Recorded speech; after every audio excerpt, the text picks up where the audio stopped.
Good morning friends. അപ്പോൾ ഞാനിന്ന് വന്നേക്കുന്ന മറ്റൊരു പുതിയ ചോദ്യമായിട്ടാണ്. ചോദ്യം ശ്രദ്ധിച്ച് നോക്കിക്കേ.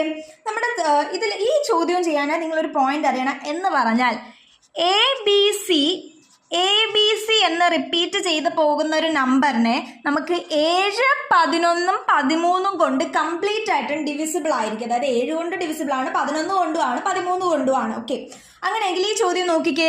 നമുക്ക് കാണാനുള്ള 5Z3X4Y ആണ്. ഇത് ABC ഫോർമാലാക്കിയ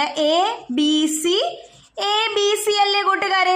അപ്പോ ZB ആണ്. അപ്പൊ ഇവിടത്തെ B ആരാണ്? 4 ആണ്. അപ്പൊ Z എന്ന് പറയുന്ന ആരാണ്? 4 ആണല്ലേ. അതുപോലെ ഇവിടെ A എന്ന് പറയുന്ന X ആണ്, A എന്ന് പറയുന്ന 5 ആണ്. അപ്പൊ X എന്ന് പറയുന്നത് 5 ആയില്ലേ. അതുപോലെ C 3. അപ്പൊ Y ആണ് C വരുന്നത്. അപ്പൊ Y എന്ന് പറയുന്നത് 3 ആണ്. നമുക്ക് കാണാനുള്ള X plus Y minus Z അല്ലേ. അപ്പൊ 5 പ്ലസ് 3 മൈനസ് 4 ആണ്. അപ്പൊ എങ്ങനെയാണ്? 8 മൈനസ് 4. അപ്പൊ നമ്മുടെ ആൻസർ എന്താണ്? 4 ആണ്. ഓക്കെ അല്ലേ കൂട്ടുകാരെ?